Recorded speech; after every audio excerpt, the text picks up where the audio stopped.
សម្បត្តិស័ក្តិសិទ្ធិ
យ៉ាងម៉េចកូនចុះមកក្មួយចុះមក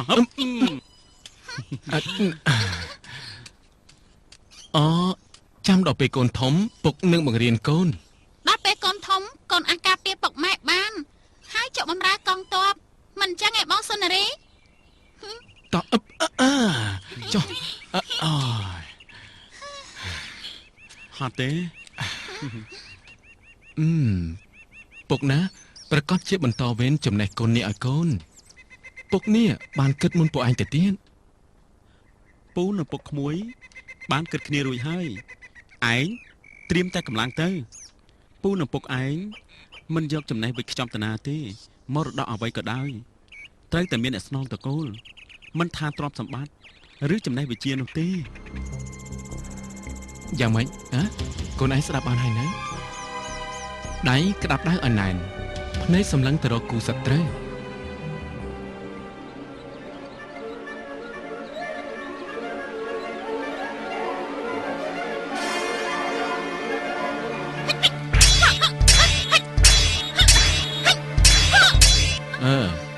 ពេលដែលចាំងភ្នែកត្រូវផ្ដោតទៅរកគូសត្រូវក្បាច់ដៃ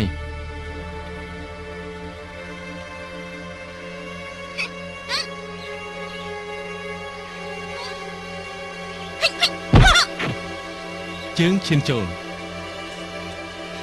ថយ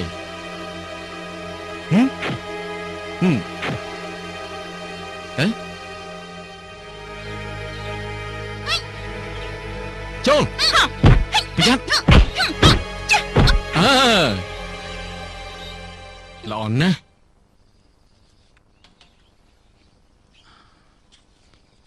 យ៉ាងម៉េចរួចរាល់ហើយនៅរួចរាល់ហើយបងប៉ុណ្ណឹងខ្ញុំយល់ថាល្មមឆ្អែតហើយណាបងអញ្ចឹងប៉ុណ្ណឹងល្មមហើយណែកូនទាំងពីរហាត់ប៉ុណ្ណឹងសិនហើយថ្ងៃក្រោយចាំពុកបង្ហាត់ទៀតណាបងបានហើយថ្ងៃកាន់តែខ្ពស់ហើយណាបាទយ៉ាងម៉េចហើយកូនហាត់ប៉ុណ្ណឹងសិនចុះបាទពុកតែកូនចង់ឲ្យពូជួយបង្ហាត់ថែមទៀតចេះពីពុកផងចេះពីពូផងដើម្បីកូនយកទៅវាយគេណាពុកមិនមែនអញ្ចឹងទេណាកូនគេហាត់ក្បាច់គុណគ្រាន់តែឲ្យមានសុខភាពមាំមួនតែប៉ុណ្ណោះពុកមិនចាញ់ក្បាច់គុណមិញហ្នឹងបាត់ជាពិសេសមែនពុកកូនមិនអត់ព្រេចផ្នែកតតែសោះបាត់ជាសាហាវណាពុកកូនចង់ចេះអញ្ចឹងចាំថ្ងៃក្រោយទៅយូរទៅគង់តែចេះទេកូនចាំមិនឲ្យកូនហត់ទេច ចាំមិនហត់ បានហើយណាបងអូនបានរៀបចំបាយទឹករួចហើយបងល្មមចាញ់ទៅហើយ លក្ខណៈអូនមើលកូនកុំឲ្យដើរលេងឆ្ងាយពីផ្ទះពេកណា ចាបងពុកខ្ញុំសុំទៅជាមួយពុកផងពុកឲ្យកូននៅទៅផ្ទះអត់ធ្វើអីចឹងអត់សុខណាពុក តែបើកូនទៅជាមួយពុកណាបានអ្នកណាមើលម៉ែរបស់កូនទៅ មិនបានទេក្មួយនៅតូចណាស់បើក្មួយអបសុកជួយធ្វើការម៉ែទៅវាបានអបសុកហើយបើទៅណាផ្លូវក៏ឆ្ងាយនៅក្នុងព្រៃដើមឈើធំមានសត្វសាហាវទៀតណែក្មួយធ្វើតាមចាស់ទើបគេហៅថាក្មេងល្អដឹងទេ អ្នកបងយកបងវិចបាយនេះទៅ តោះពុកទៅហើយណាកូន ពូ ណា ទៅណា ចាបង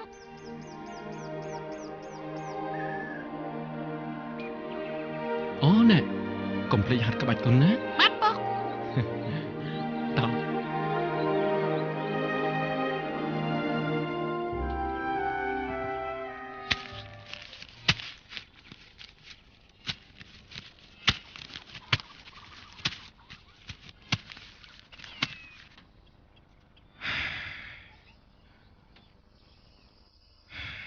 ឌឿនណានិយាយទៅសប្ថ្ងៃយើងរស់បានដោយសារតែកាប់អស់លក់តែប៉ុណ្ណោះមិនដឹងថ្ងៃណាយើងនឹងខ្លាចជាអ្នកមានមុខរបរធំដុំនឹងគេទេរីឯកូនក៏ធំទៀតហើយ ចៃមនុស្សយើងណាកើតមកវាសនាមើលមិនឃើញទេតែសេចក្តីព្យាយាមគង់តែបានសម្រេចគេថាតក់ពេញបំពង់ចៃឯងសាកគិតមើលទៅកាលពីមុនមកឥឡូវនេះតើជីវភាពរបស់យើងខុសគ្នាប៉ុណ្ណាជីវិតតែងតែរំកិលទៅមុខជានិច្ចមិនថាយើងឬក៏គេទេ ការពិតខ្ញុំត្រូវអរគុណឯងឲ្យបានច្រើនព្រោះឯងបានជួយខ្ញុំរហូតមកដល់ពេលនេះតែខ្ញុំត្រូវគិតប្រពន្ធកូនបើគ្នាក្ររបៀបសពថ្ងៃនេះតើមានអ្វីគួរឲ្យសង្ឃឹមទៅ ណែចៃឯងកុំគិតវែងឆ្ងាយពេកដើរមួយជំហានត្រូវគិតមួយជំហានអ្វីដែលគួរគិតចាំគិតណែចៃកាលពីនៅក្មេងឯងមានចាំទេកាលឯងទៅលួចនំរបស់គេនោះណាតម្រាំតែគ្នាជួយឯងបានគ្នាចំមុខចំមាត់ជំនួសឯងទៀតផងកាលនោះណាយើងអង្គុយមើលឯងពីចម្ងាយឃើញឯងហាក់បីដូចជាឃ្លានខ្លាំងណាស់ឈរសម្លក់សម្លឹងមើលនំរបស់គេគួរឲ្យអាណិតឯងនេះក៏ដើរលោបងាកឆ្វេងងាកស្ដាំគ្រាន់តែម្ចាស់គេងាកផ្លែតឯងក៏ស្ទុះទៅយកនំរបស់គេភ្លាម ឌឿនឯងឈប់និយាយទៅរឿងហ្នឹងនោះព្រោះវាកន្លងហួសយូរណាស់ទៅហើយ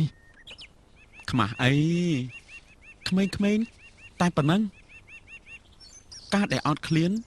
ជាការធម្មតាទេគ្នាឃើញឯងគ្នាអាណិតណាស់ចំណែកគ្នាក៏អញ្ចឹងដែរគ្រាន់តែគ្នានេះឆ្លាតជាងឯង អូអញ្ចឹងឯងចេះចោលដែរតើនេះគ្នាទើបតែនឹងដឹងស្មានថាឯងនឹងត្រឹមត្រូវ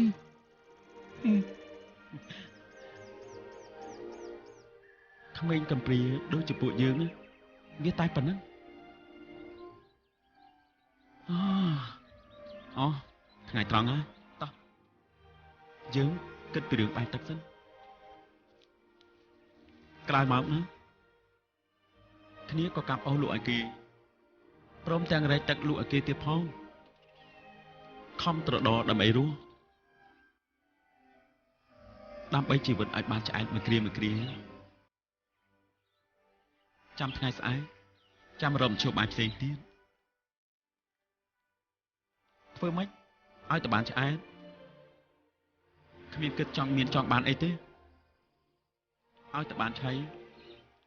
វាសំណាងណាស់ទៅហើយគិតទៅរឿងយើងទៅពីរនាក់ពិតជាកំសត់មែនហើយគួរឲ្យខ្មាស់គេទៀតផងកាន់តែនិយាយកាន់តែកំសត់យើងបានរស់មកដល់សពថ្ងៃវាសំណាងណាស់ទៅហើយពិតជាទេវតាជួយយើងមែនហើយឈប់គិតទៅឆៃទៅលោកមហាឧបរាជព្រះករណីថ្លៃពិសេសតើលោកបានដឹងដំណឹងពីអាណាខេត្តយ៉ាងម៉េចហើយព្រះករណីថ្លៃពិសេសនៅតាមអាណាខេត្តនិងតាមតំបន់ទាំងអស់មានសភាពធម្មតាទេក្រាបទូលប្រជានារីមានជីវភាពគ្រប់គ្រាន់មានសេចក្តីសុខណាស់ក្រាបទូលរីឯភពដំណាំទាំងឡាយក៏បានល្អភ្លៀងធ្លាក់ជោគជាំគ្រប់ទិសទីមិនខ្វះស្រូវអង្ករទេក្រាបទូលព្រះករុណាថៃពិសេសចំពោះខ្មាំងសត្រូវវិញក៏គ្មានដែរមានសភាពស្ងប់ស្ងាត់គ្មានចោរលួចគ្មានចោរព្រៃចូលមកឆក់ប្លន់កាប់សម្លាប់ប្រជារាស្ត្រទេក្រាបទូល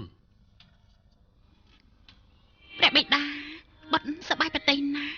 ដែលបានឮថាប្រជារាស្ត្រគ្រប់អាណាខេត្តសម្បូរហូហៀរីកដដាលដូច្នេះព្រះពរម្ចាស់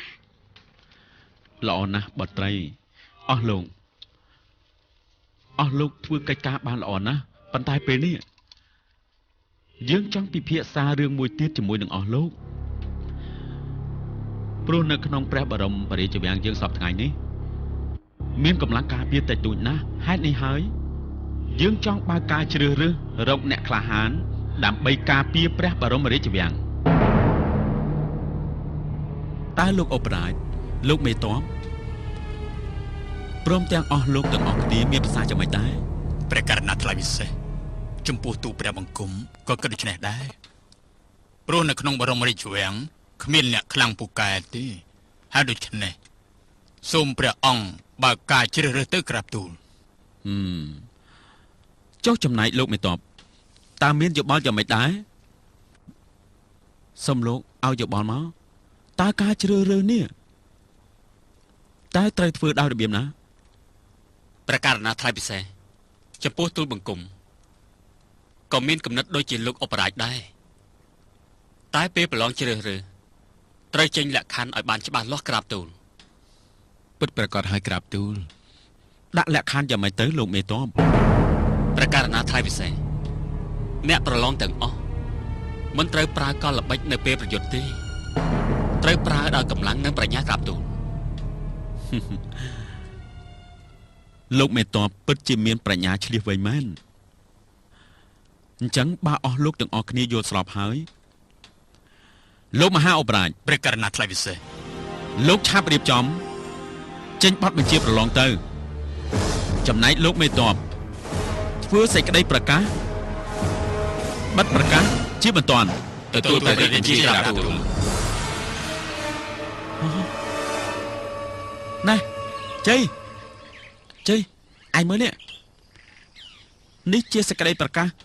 របស់ព្រះករុណាជាអម្ចាស់ជីវិតមកលលើត្បូងទ្រង់ជ្រើសរើសអ្នកក្លាហានដើម្បីការពារព្រះនគរណាឯងមើលច្បាស់ទៅឌឿននេះជាឱកាសល្អសម្រាប់ខ្ញុំហើយខ្ញុំនឹងខំប្រឹងប្រែងយកឈ្នះឲ្យបានដើម្បីគ្រួសារយើងតែឯងត្រូវទៅដែរណាទេគ្នាមិនទៅទេភ្នំមួយมันអាចមានខ្លាពីរទេគ្នាទុកឱកាសឲ្យឯងហើយណែជ័យឱកាសល្អនេះកម្ររកបានណាឯងត្រូវតែប្រឹងយកជ័យជំនះឲ្យបានតោះកុំបង្អង់យូរប្រញាប់ទៅផ្ទះសិនតែកុំភ្លេចទៅយកបាច់អស់ណាតោះ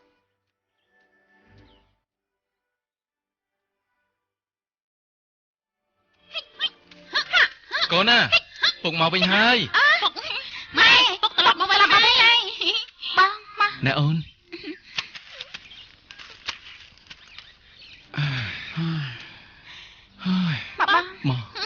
កូនពុក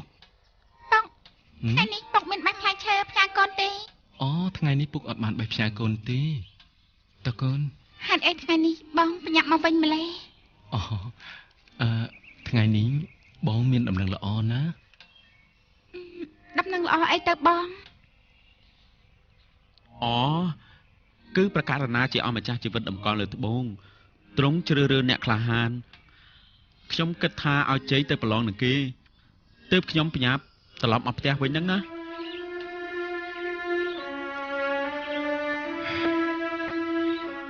លក្ខណៈតើអូនគិតយ៉ាងម៉េចទៅ រឿងហ្នឹងក្រៅតែលើបងទេតែចំពោះអូនវិញបងត្រូវតែទៅ លក្ខណៈអូនបើយើងគ្មានប្រាក់ការផងតើយើងទៅយ៉ាងម៉េចនឹងការទៅយើងគួរតែរកមធ្យោបាយទៅអូន ណាស់ហើយរឿងនេះចាំអូនជាអ្នកដោះស្រាយបងរៀបចំតែខ្លួនទៅ ពិបាកដល់អូនច្រើនពេកហើយទាំងអស់នេះជាកាតព្វកិច្ចរបស់បងដែលបងត្រូវមើលថែអូនហើយនឹងកូនតែទោះបីជាយ៉ាងណាក៏បងត្រូវតែធ្វើឲ្យបានសម្រេច ល្អណាស់ជ័យនេះបានចំជាអ្នកក្លាហានមែនតែឯងត្រូវតែខំយកឈ្នះឲ្យបានណា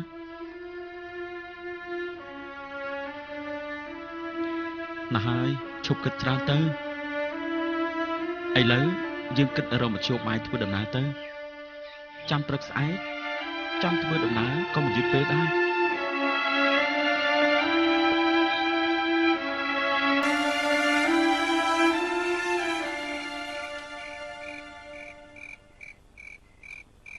ស្អែកនេះបងត្រូវចេញដំណើរទៅរាជធានីទៅប្រកួតប្រជែងក្រែងលោកវាសនាមានទេវតាជួយឲ្យបងឈ្នះយើងនឹងបានធូរមួយកម្រិតចាក់ផុតពីភាពក្រីក្រដោយសពថ្ងៃនេះបើបានដូចបំណងពិតមែនយើងនឹងបានធ្វើផ្ទះធំទ្រនំខ្ពស់នឹងបានសន្សំប្រាក់កាសខ្លះដើម្បីធ្វើចំនួនជួញត្រែនឹងគេពេលនោះគ្រួសារយើងនឹងមានមុខមាត់ថ្មីសំខាន់បំផុតគឺអនាគតកូនយើងទាំងពីរនាក់តែអូនបនព្រះទៅបនថាឲ្យប្តីអូនឈ្នះ អូនមានសង្ឃឹមថាបងនឹងឈ្នះបងជាបងឯងរបស់អូនហើយនឹងកូនទេវតានឹងជួយនៅអំពើល្អរបស់យើងបងខំប្រឹងទៅណាអូនបានតែខ្ចីបុលប្រាក់គេខ្លះសម្រាប់ទុកឲ្យបងធ្វើដំណើរតាមផ្លូវសល់បន្តិចបន្តួចអូននឹងកូនអាចដោះស្រាយបានហើយតម្រាំតែបងវិលមកវិញយប់ហើយបងសម្រាប់យកកម្លាំងទុកធ្វើដំណើរទៅស្អែកទៅ អញ្ចឹងក៏បាន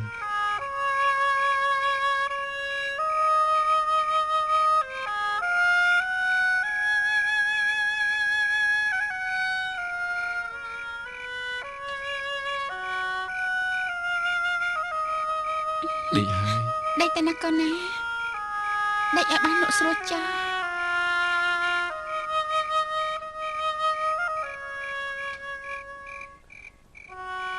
អូនថែកូនណាពេលបងមិននៅ បងកំប្រួយអីជាភារកិច្ចរបស់អូនទេ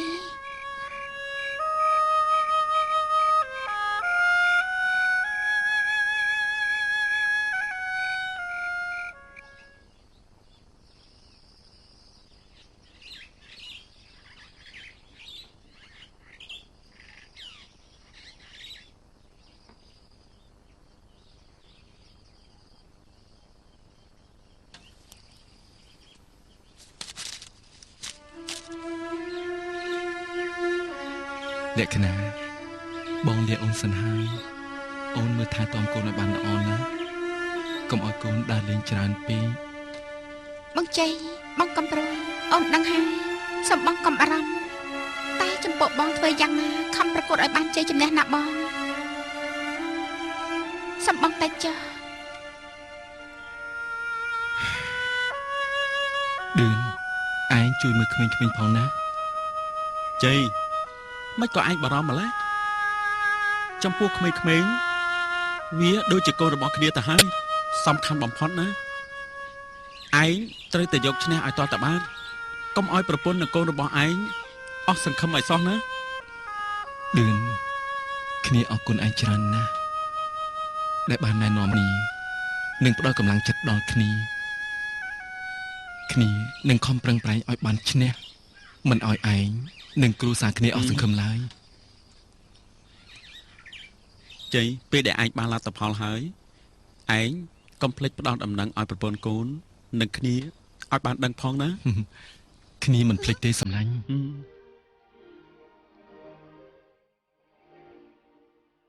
ជ័យសិនសុនារីកូនពេលដែលពុកមិននៅកូនកុំដើរលេងឆ្ងាយណាកូនត្រូវស្ដាប់ម្ដាយនិងពូ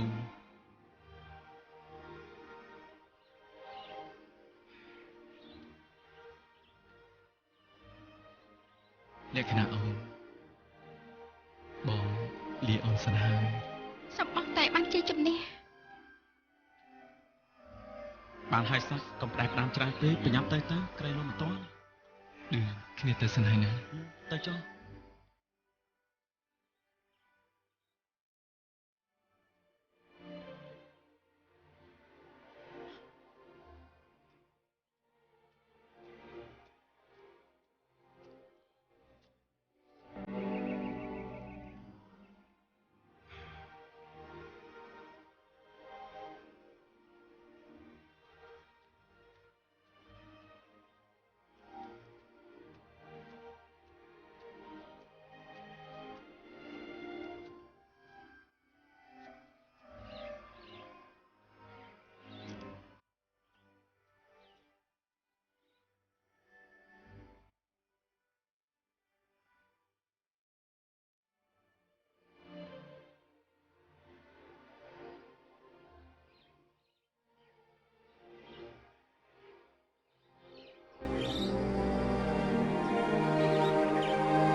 សូមព្រះអង្គជួយប្រោះព្រំពរជ័យដល់ប្តីខ្ញុំម្ចាស់មានជ័យជំនះដោយបំណងបងប្រាថ្នាផងគ្រួសារខ្ញុំម្ចាស់ក្រលំបាកណាស់សូមព្រះអង្គប្រណីខ្ញុំម្ចាស់ផង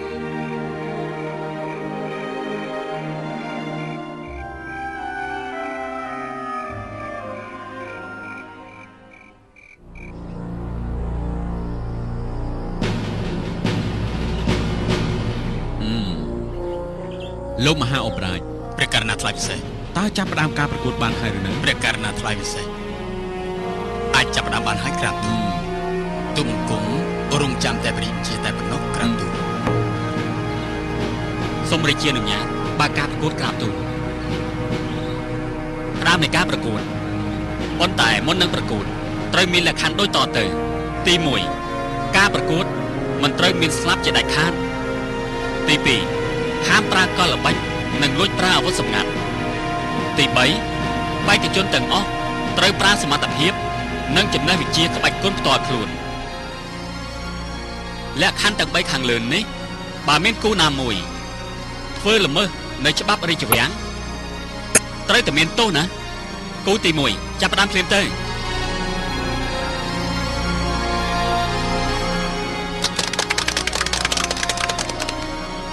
ការប្រកួតលើកទី1ស្មើគ្នា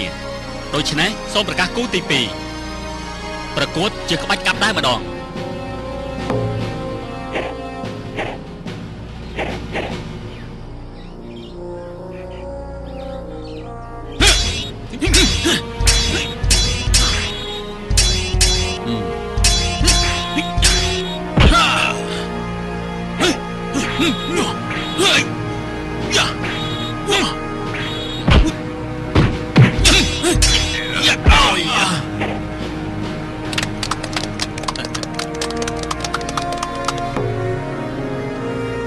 គូបន្តចូលប្រកួត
បានទៅលើលោកហឹង្សាដូច្នេះការប្រកួតផ្ដាច់ព្រាត់ត្រូវជួបជាមួយនឹងលោករិទ្ធិជ័យនេះជាគូផ្ដាច់ព្រាត់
ការប្រកួតផ្ដាច់ព្រាត់ជ័យជំនះបានទៅលើលោករិទ្ធិជ័យ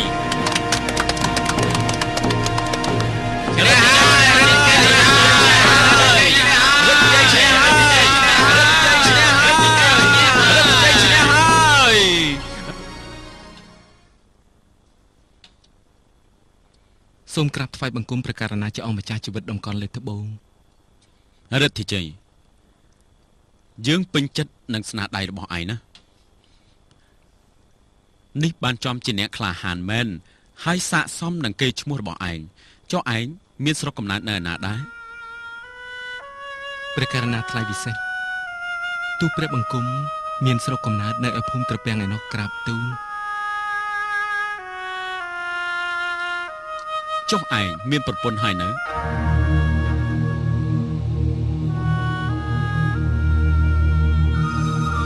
ព្រះករណាថ្លៃពិសេសទូព្រះបង្គំមិនទាន់មានប្រពន្ធកូននៅឡើយទេក្រាបទូលតើឯងមានអ្វីជាភ័ស្តុតាងទៅ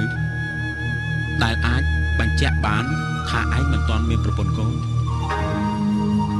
តើឲ្យយើងជឿឯងយ៉ាងម៉េចទៅ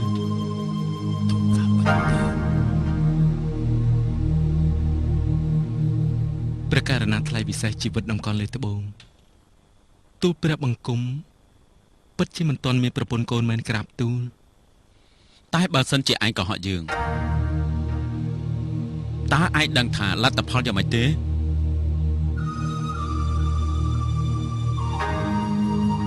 ព្រះករណាថ្លៃពិសេសទូលព្រះបង្គំពិតជាដឹងក្រាបទូល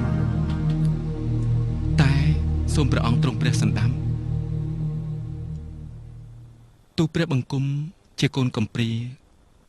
គ្មានឪពុកម្ដាយគ្មានញាតិមិត្តបងប្អូនអីទេក្រាបទូលព្រះបង្គំសូមទូលការពិតថ្វាយប៉ុណ្ណេះឯងឡសម្ដីអ្នកក្លាហាននិយាយម៉ាត់ណាគឺម៉ាត់នឹងកុំកុហកបោកប្រាស់ឲ្យសោះណាព្រះករណាថ្លៃពិសេសទូលព្រះបង្គំមិនហ៊ានកុហកព្រះអង្គឡើយទូលព្រះបង្គំមានភារកិច្ចទទួលខុសត្រូវនៅអ្វីដែលទូលព្រះបង្គំបានធ្វើព្រះអង្គទ្រង់ព្រះសម្ដាប់ចុះតែបើមិនពិតទេ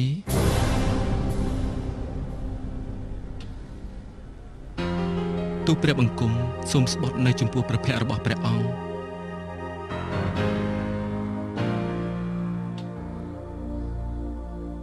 ព្រមទាំងមានអស់លោកទាំងអស់ជាកសិនសាស័យទូលព្រះបង្គំសូមស្បត់ថាបើទូលព្រះបង្គំកុហកព្រះអង្គសូមឲ្យទូលព្រះបង្គំ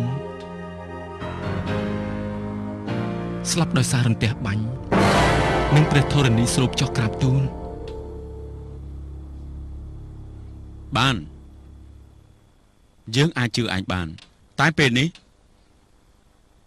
យើងសូមតែងតាំងឯងជាឱឡារិកចាប់តាំងពីថ្ងៃនេះតទៅលោករិទ្ធិជ័យគឺជាមេទ័ពប្រចាំព្រះបរមរាជវាំងនេះ នឹងដើរត្រួតពិនិត្យគ្រប់អាណាខេត្តទាំងអស់ជាពិសេសទៅទៀតយើងនឹងរៀបអភិសេកបុត្រីរបស់យើងឲ្យទៅលោករិទ្ធិជ័យផង សូមអរព្រះគុណក្រាបទូល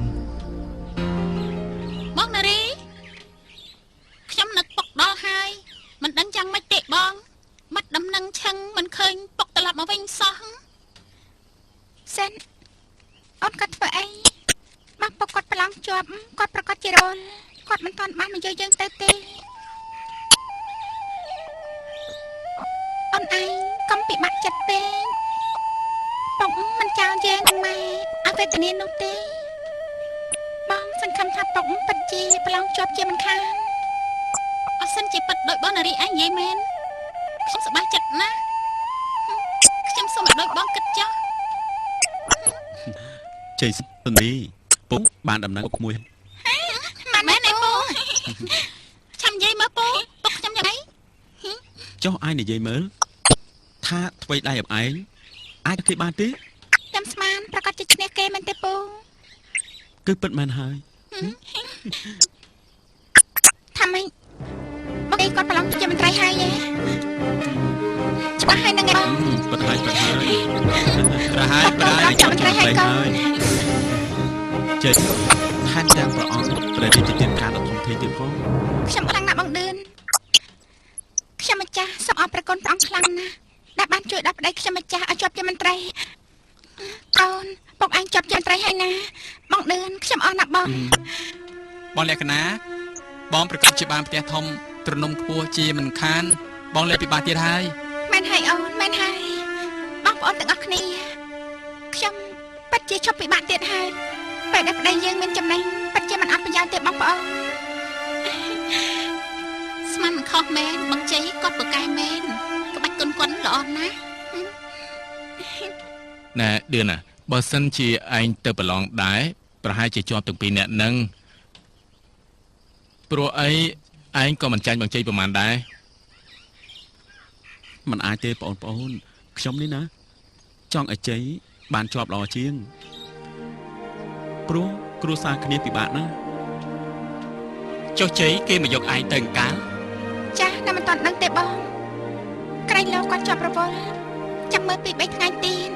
បើមិនឃើញគាត់មកទេនោះខ្ញុំប្រកាសជាទៅតាមគាត់ហើយណាបង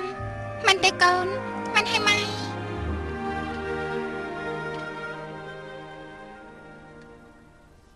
សូម៉ាលីអូនបងមិននឹកស្មានថាបងមានថ្ងៃនេះសោះថ្ងៃនេះយប់នេះបងមានកិត្តិយសណាស់ដែលបានព្រះបិតាទ្រង់ប្រទានដល់បង ទាំងអស់នេះក៏ដោយសារចំណេះរបស់លោកបងដែរបុណ្យស័ក្តិទាំងនេះសមនឹងលោកបងទទួលហើយ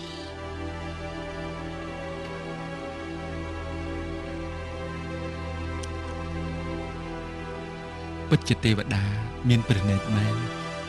បងធ្លាប់តែលំបាកវេទនាគ្មានថ្ងៃណាបានស្រួលម្ដងណាឡើយតែពេលនេះព្រះបិតាមានប្រតិល្អ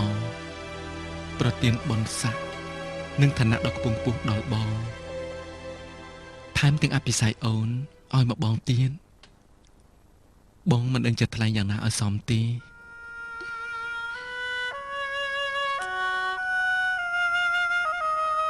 មហេសីអូនមហេសីស្អាតណាស់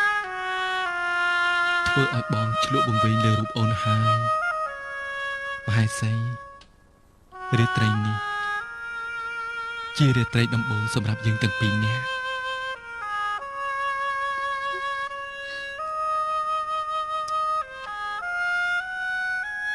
បងនឹងធ្វើឲ្យអូនមានសេចក្តីសុខ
កូន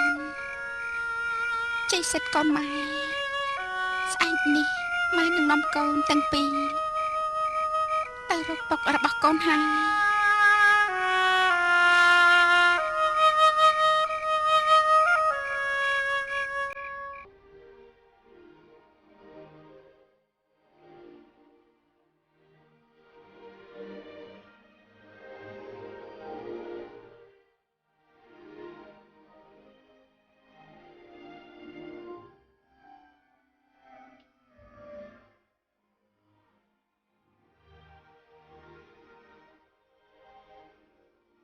យ៉ាងមិនដែរម៉ែស្អីអូនមិនក៏ឆាប់តានពីព្រលឹមម្លេះយប់មិញតាមមហេសីផ្ទុំលក់ស្រួលទី ចាលោកបង នេះប្រហែលជាមហេសីទំលាប់ផ្ទុំតាមម្នាក់ឯងទៀតដឹង ចា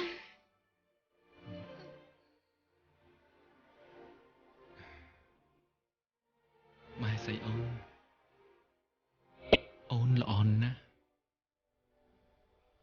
នេះបានចំជាព្រះនាងរបស់បងមែនឲ្យបងសំថើមបន្តិចមក លោកបងឈប់សិនកុំធ្វើអញ្ចឹងខ្លាចភីលៀងចូលមកឃើញខ្មាស់គេណាស់ ទៅខ្មាស់អីម្ចាស់អូនគ្មានអ្នកណាគេឃើញទេមានតែម្ចាស់អូនហើយនឹងបងតាសំថើមមួយមក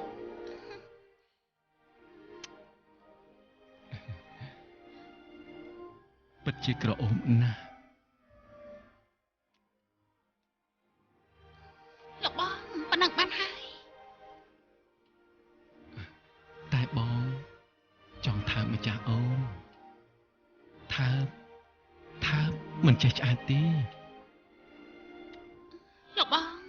ចិត្តដល់ពេលហើយគេមកជុំគ្នាអស់ហើយបញ្ញាប់ស្លៀកពាក់ទៅលោកបង អូបងភ្លេចឲ្យឈឹង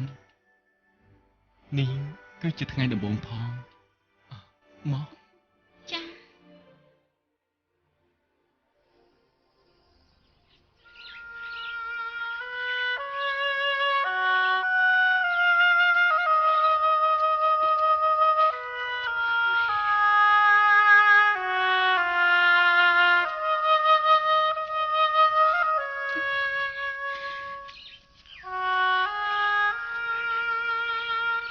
ម៉ែសម្រាប់សិនទៅកូនរយជើងណាកូនអាចលេងរួយហើយ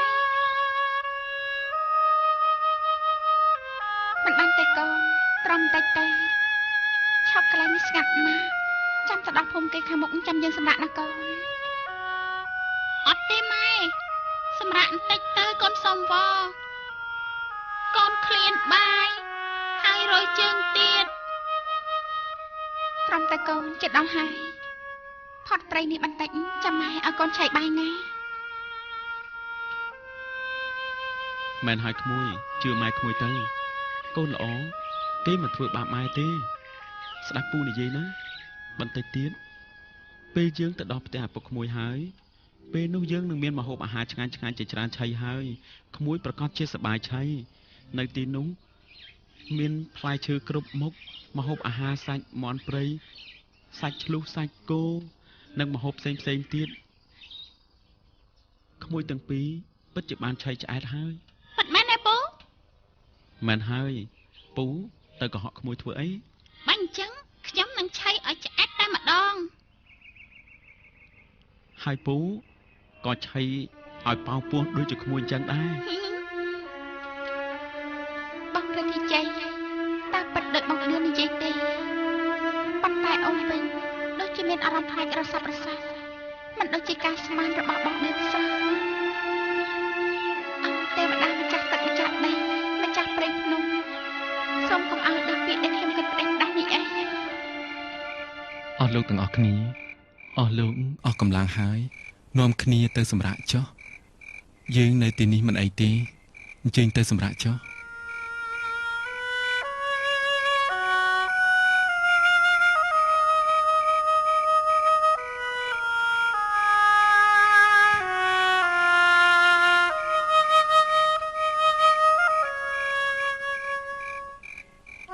ន មហេសីអូនបងដណ្ដប់ឲ្យកុំឲ្យរងាព្រោះយប់នេះទឹកសន្សាមធ្លាក់ច្រើនណាស់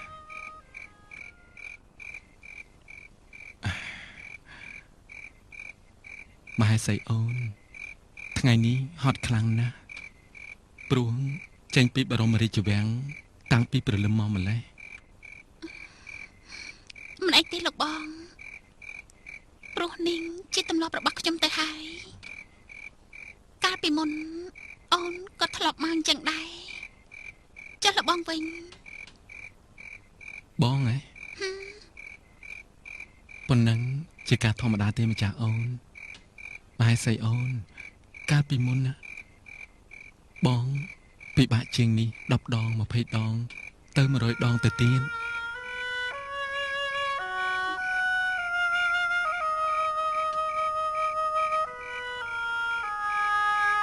មហេសីអូនមើលណោះព្រះច័ន្ទមូលក្រឡង់បញ្ចេញពន្លឺភ្លឺល្អណាស់ហាក់ដូចជាចង់កំដរដល់រូបយើងទាំងពីរ រីឯដួងតារាបញ្ចេញពន្លឺព្រិចព្រិចគួរឲ្យចង់គយគុណណាស់លោកបងអូនទើបតែឃើញនៅពេលនេះទេទើបតែពេលនេះទេទើបអូនដឹងថាអ្វីទៅហៅថាសេចក្តីសុខគឺអូនបានរស់នៅចិត្តលោកបង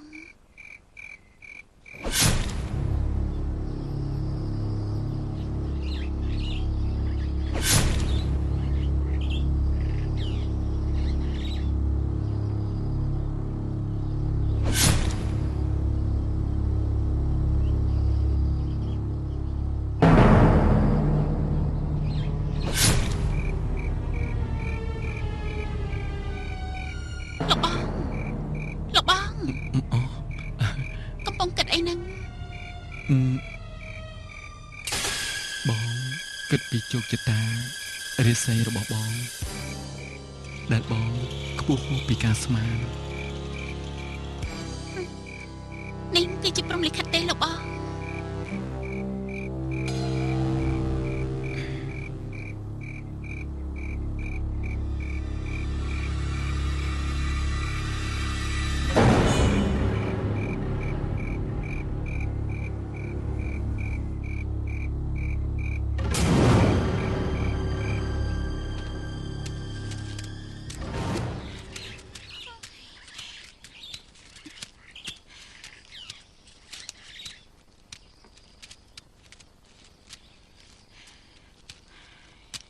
ហត់ទេកូន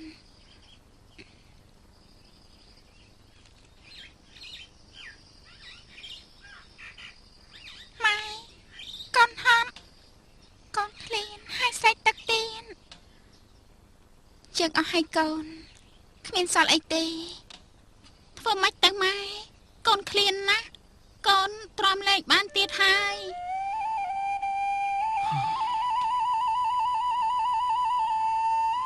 ចាំបន្តិចទៅចាំពូទៅរកបេះផ្លែឈើឲ្យក្មួយឆៃណា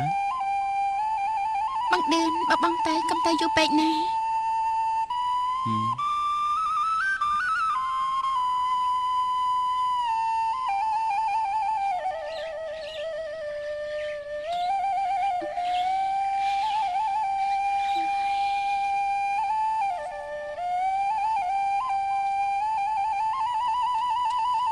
សុនរី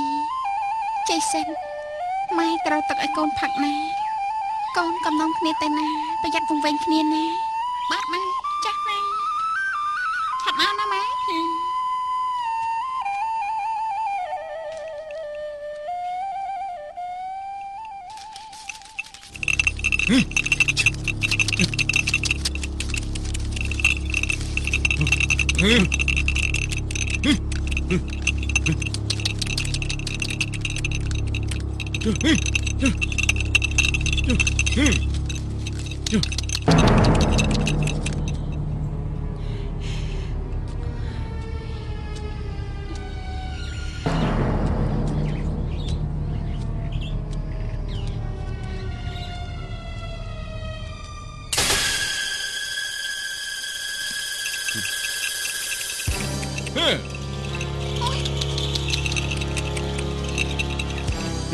ស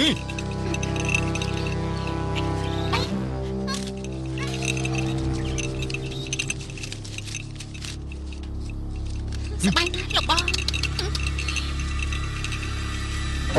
គេជាអ្នកណានឹងបងស្លៀកពាក់អីស្អាតស្អាតម្ល៉េះបងក៏មិនដឹងដែរ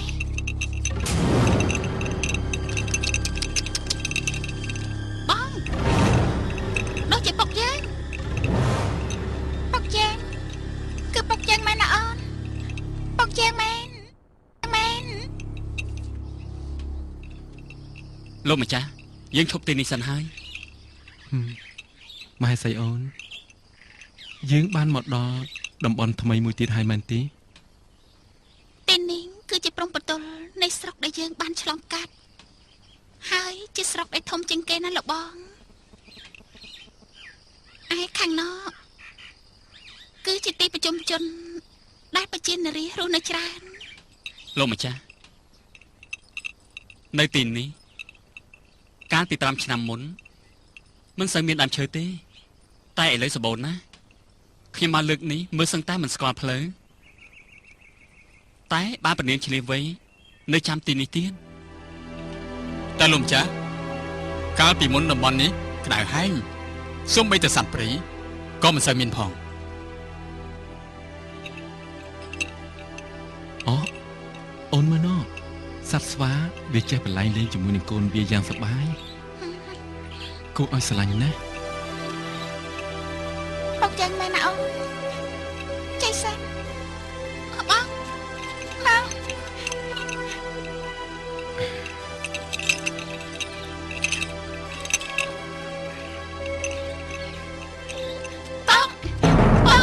កូនណាស់បាត់ណាស់ហេតុអីបានជាពុកមិនទៅយកកូនមកផងពុក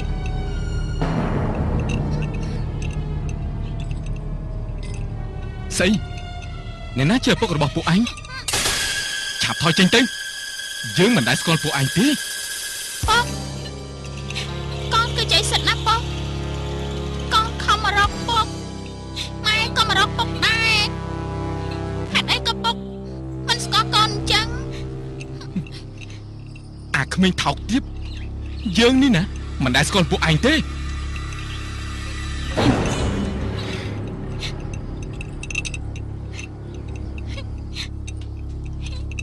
បងក៏មិនប្រសាអញ្ចឹងបង ប្រហឹនផងហ៎ បង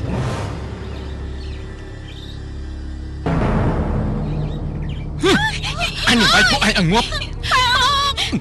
មិនស្គាល់ខ្លួនទៀតទេថយចេញទៅ គេកើណាបង ថយចេញថយចេញទៅអាក្មេងប្រហឹន បងអេបង អ្នកណាឪរបស់ពួកឯងហ៎អ្នកណាឪឯងហ៎អញហ្នឹងហ៎ឪរបស់ឯងហ៎នេះឪឯងហ៎ឪឯងហ៎ឪឯងហ៎ឪឯងហ៎ឪឯងហ៎អ្នកណាឪឯងហ៎ឪឯងហ៎ ហេ បានហើយលបង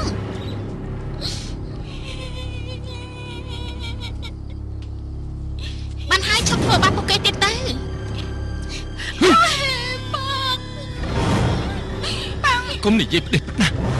ប្រយ័ត្នងាប់ណា កុំធ្វើបាបកូនអីលបងហេតុអីក៏លបងធ្វើបែបនេះគ្នាមិនដឹងអីទេបង វាប្រហើនណាស់មហាសីអូនបងវាយប្រដៅវាម្ដង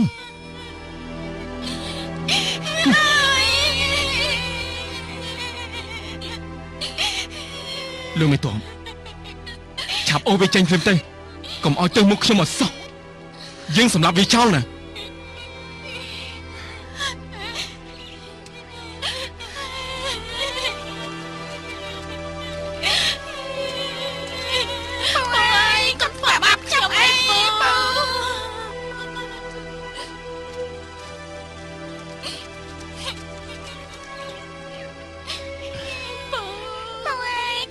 បានហើយជប់យំទៅ មិនដេក ជប់ ទេ យំទៅមិន ជប់យំទៅ ជប់យំទៅ ជប់យំទៅណា ក្រោកឡើងមក ក្រោកឡើង ពូមិនធ្វើអីក្មួយទេ ថ្ងៃក្រោយជប់ធ្វើអញ្ចឹងទៀតទៅឯងឆាប់ទៅឆ្ងាយទៅ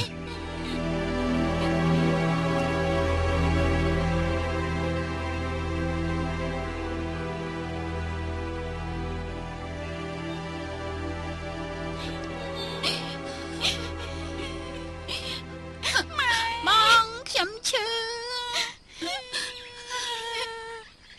បងខ្ញុំឈឺណាស់ម៉ែទៅយូរម៉ែអូយឈឺណាស់ជប់អី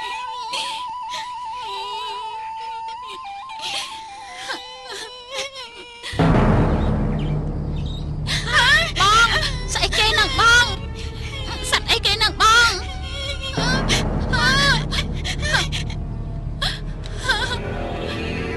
ចៃសានសុនារីកូនម៉ែ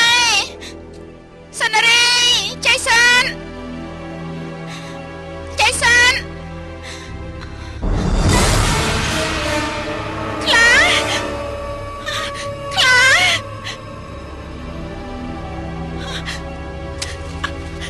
តែកូនខ្ញុំចៃសានសុនារីកូនម៉ែខ្លាអើយយកជីវិតខ្ញុំម្នាក់ទៀតទៅចៃសិតកូនម៉ែសុនារីកូនខ្លាឲ្យជីវិតខ្ញុំទៀតទៅយកជីវិតខ្ញុំទៅ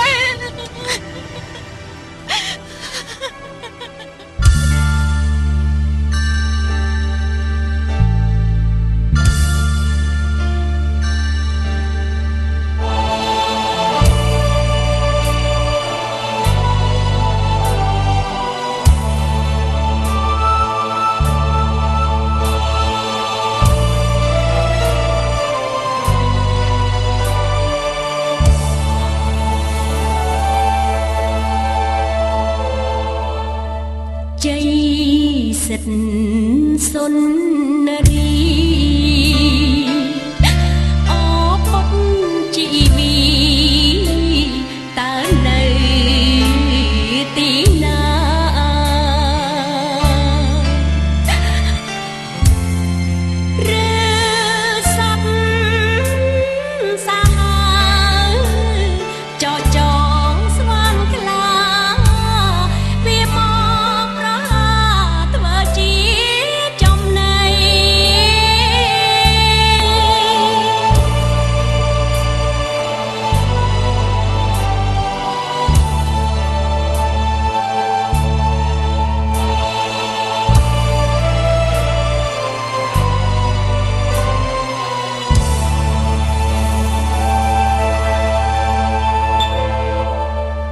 ព្រាត់ប្រាំងអស់ហើយកូននាងម្ដាយអើយ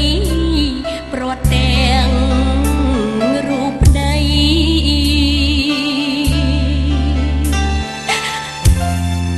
បើខ្ញុំនៅរួងតើមានន័យអ្វីម្ដេចមិនប្រណីឲ្យខ្ញុំខ្សែដើ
លោកបងមិនស្គាល់ផ្ទះលោករទ្ធីជ័យទេ អូផ្ទះលោករតិជ័យហ្នឹងហ៎អ្នកដើរចេញផុតពីភូមិនេះទៅឃើញផ្ទះណាធំជាងគេគឺផ្ទះហ្នឹងហើយ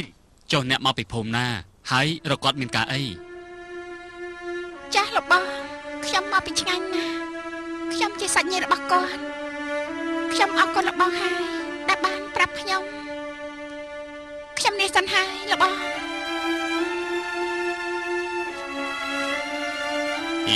ខោមិនខោអាវមិនអាវអញ្ចឹងចេះឆ្លើយថាសញ្ញាតិលោកម្ចាស់តកើតវាដូចជាមិនសមសោះនេះ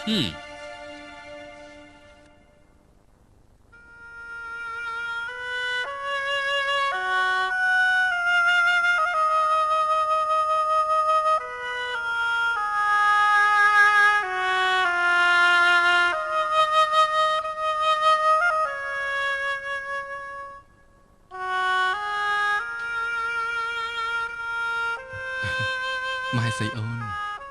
ប៉ុន្មានថ្ងៃនេះអូនហត់ណាស់ហើយដូចជាបាត់ភាពស្រស់ស្អាតច្រើនមែនតើ អូនមិនអីទេនេះជាភារកិច្ចហើយក៏ជាភារកិច្ចរបស់អូនហើយនឹងលោកបងដែរដើម្បីព្រះបិតាដើម្បីប្រជារាស្ត្រអូនមិនរញរាទេម្យ៉ាងទៀត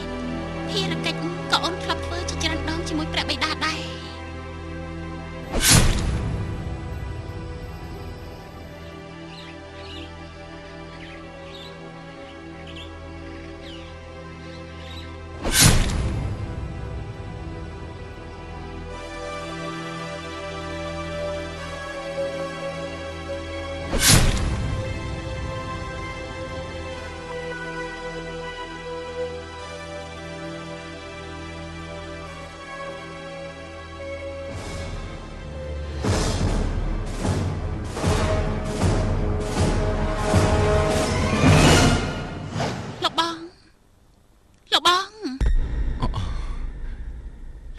ស្រួលខ្លួនណែ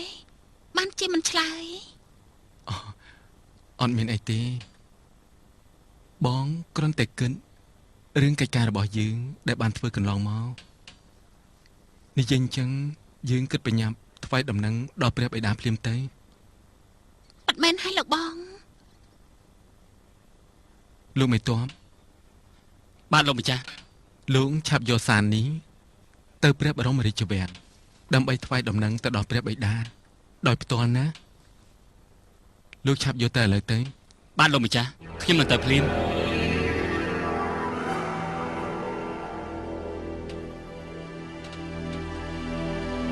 ទូលបង្គំសូមក្រាបថ្វាយបង្គំលាព្រះនាង ទៅចុះលោកមេតប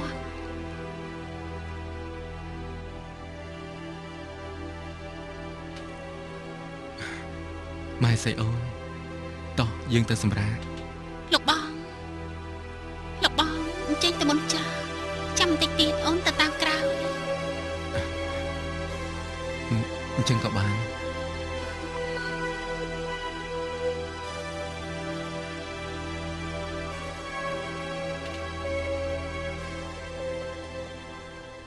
សូមក្រាបថ្វាយបង្គំព្រះនាង អញមានការអី ព្រះករណាថ្លៃពិសេសមានស្ត្រីម្នាក់ចង់ជួបលោកម្ចាស់ក្រាបទូល ស្ត្រីម្នាក់អ្នកណាគេអញ្ចឹងហេតុអីបានជាចង់ជួបជាមួយលោកបងអញឆាប់ឲ្យគាត់ចុះមកចោល ទទួលព្រះបញ្ជាក្រាបទូល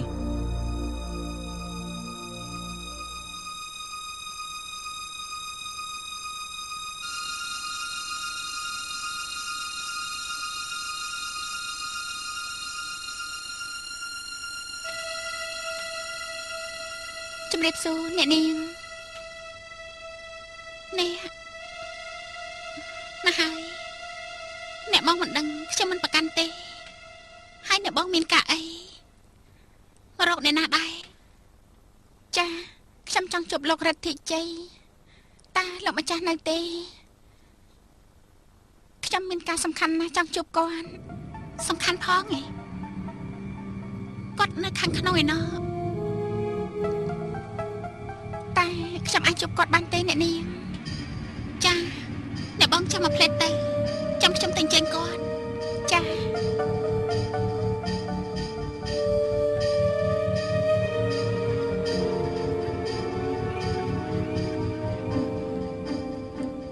អ្នកណាតើអូនមានស្គាល់ទេ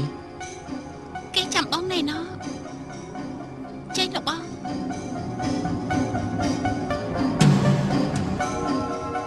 បងស្រីរងចាំសិនទៅកុំផ្ទះសារពេក បងចេញ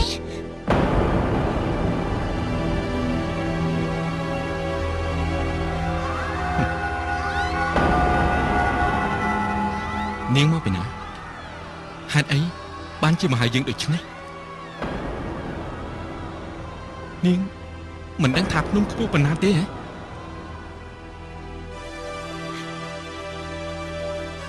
ស្គាល់យើងថាជានរណាទេឯងនាំគេមកពីណា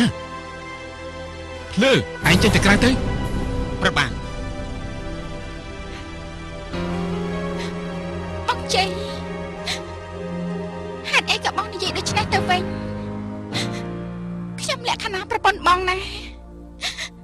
ហេតុអីក៏បងធ្វើដូចនេះអូននឹងកូនខំតាមរកបងជាច្រើនថ្ងៃហើយកូនណាស់តែបងត្រេកអរ ត្រេកអរត្រេកអរស្អីនាងឯងឈួតទេហ៎រូបនាងអញ្ចឹងសមជាប្រពន្ធរបស់យើងដែរ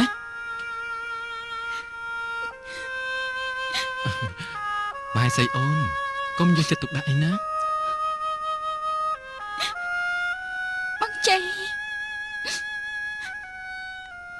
អូនតម្រាំតែបានមកដល់ទីនេះតើអូនលំបាកយ៉ាងណាអូនដើរអស់ប៉ុន្មានថ្ងៃហើយអូនទប់ការលំបាកច្រើនណាស់ដើម្បីឲ្យបានមកជួបមកបងជួបបងហើយបងបែរជាមិនទទួលស្គាល់អូនកាលពីមុនបងក៏ដូចអូនចឹងដែរប៉ុន្តែពេលនេះបងភ្លេចអស់ហើយបងមានបនស័កបងមានអ្វីអ្វីទាំងអស់បែរជាលែងស្គាល់ប្រពន្ធ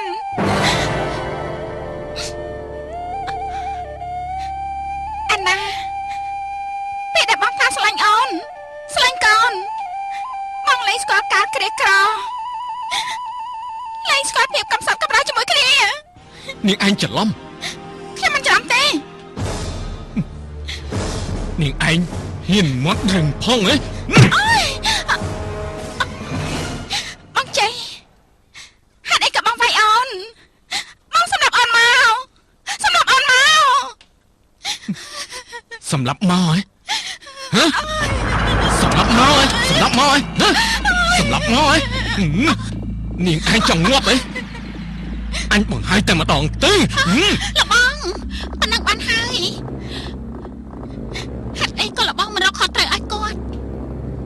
ហេតុអីចាំបាច់ធ្វើដល់ថ្នាក់នេះ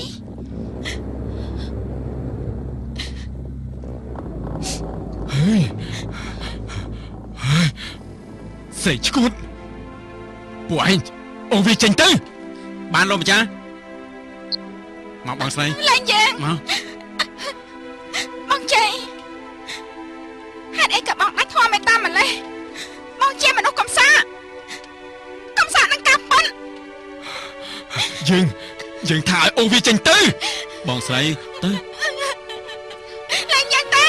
បងជាមនុស្សកំសា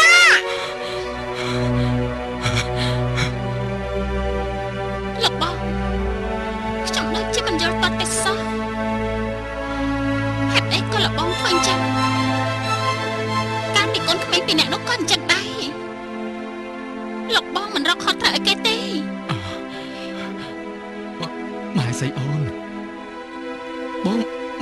បងមិនដែលស្គាល់ទេនាងមិញនេះក៏បងមិនដែលស្គាល់ដែរអាក្មេងទាំងពីរនាក់នោះក៏បងមិនដែលស្គាល់ដែរ បងជ័យហេតុអីក៏បងធ្វើដូច្នេះចំពោះអូនវេទនាណាស់តម្រុំតែបានមកជួបបងអូនស្មោះចំពោះបងអូនស្រឡាញ់បងតែពេលនេះខ្ញុំអស់ហើយអ្វីទាំងអស់កូនប្តីកូនក៏ស្លាប់ប្តីត្រូវឃ្លាតឆ្ងាយមិនទទួលស្គាល់ទៀតតើឲ្យខ្ញុំទៅទីណាឲ្យខ្ញុំរស់នៅរបៀបណាអោទេវតាអើយហេតុអីក៏ខ្ញុំវេទនាម្លេះហេតុអីក៏លោកមិនដល់ប្រណិតមើលផងហេតុអីទៅខ្ញុំចង់ស្លាប់ យេ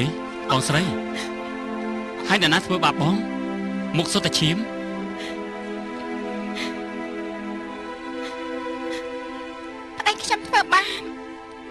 ខ្ញុំរកគាត់ឃើញហើយប៉ុន្តែគាត់បដិសេធមិនព្រមទទួលស្គាល់ខ្ញុំហើយថែមទាំងវាយខ្ញុំទៀតខ្ញុំអស់សង្ឃឹមហើយលោកខ្ញុំមិនដឹងជាទៅណាទៀតទេប្តីបងស្រីធ្វើបាបចុះប្តីបងជាអ្នកណាហើយគេនៅណាដែរ ទោះបីជាខ្ញុំប្រាប់លោកក៏លោកមិនអាចជួយខ្ញុំបានដែរ បងស្រីប្រាប់សិនមកបើពួកខ្ញុំអាចជួយបានខ្ញុំនឹងជួយ ពិតមែនណាបង ចាគឺលោករតជ័យ រត់ទៅជ័យ ចាអស់លោកស្គាល់គាត់ដែរ ណាស់ហើយខ្ញុំប្រញាប់ផងឥឡូវក៏ល្ងាចទៀតបងស្រីទៅជាមួយនឹងខ្ញុំសិនទៅកុំនៅទីនេះអីខ្ញុំរកកន្លែងឲ្យបងស្រីសម្រាប់សិនរឿងនឹងចាំខ្ញុំជួយគិតទៀតទៅមើលរបួសសិនទៅ តែណែ កុំខ្លាចអីបងស្រីខ្ញុំណាមិនឲ្យបងពិបាកទេ ចាអរគុណលោកហើយ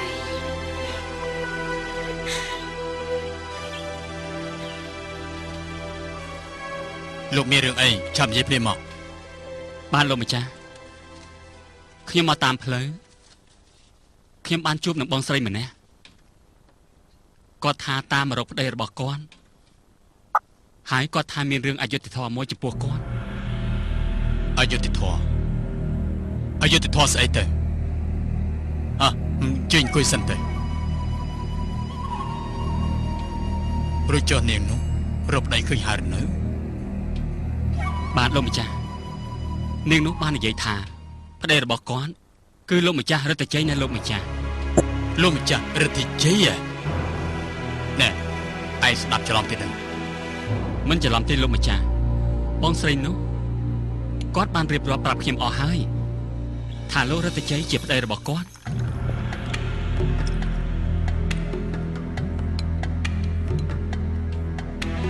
អញ្ចឹងហើយចុះនាងនោះណែណាអញ្ចឹងយើងទៅហៅនាងមកណែឯងទុកនៅនឹងឲ្យទៅហៅនាងមក បាទ អូមកសូម លោក ជួយ ម្ចាស់ ចូល មាន មក មកដល់ហើយ មកអញ្ជើញមកអង្គុយទៅអង្គុយទៅ នាងខ្ញុំជម្រាបសួរលោកម្ចាស់ ហើយចុះនាងឈ្មោះអីដែរ ចានាងខ្ញុំឈ្មោះលក្ខណៈលោកម្ចាស់នាងខ្ញុំមានរឿងមួយចង់ជម្រាបលោកម្ចាស់ មិនបាច់និយាយទៀតទេលោកមេតបបានប្រាប់ខ្ញុំអស់ហើយខ្ញុំចង់សួរបញ្ជាក់នាងថាតើរឿងនេះវាពិតឬក៏អត់ ចាលោកម្ចាស់រឿងនេះនាងខ្ញុំមិនហ៊ានកុហកលោកម្ចាស់ទេខ្ញុំបានជួបបងរតជ័យប្តីខ្ញុំតែគាត់មិនទទួលស្គាល់ខ្ញុំទេ មើលតែនាងពិតជាមិនកុហកមែនបើសិនជាខ្ញុំដឹងរឿងនេះថែមទៀតខ្ញុំនឹងរកការពិតឲ្យនាងមិនខាន ចានាងខ្ញុំសូមអរគុណលោកម្ចាស់ហើយ លោកម្ចាស់សូមលោកម្ចាស់អាណិតមេត្តាឲ្យអ្នកបងស្នាក់នៅបណ្ដោះអាសន្នសិនទៅព្រោះអ្នកបងគ្មានកន្លែងជ្រកទេ ឥឡូវនាងនៅទីនេះសិនចុះ នាងខ្ញុំសូមអរគុណដល់លោកម្ចាស់ម្ដងទៀត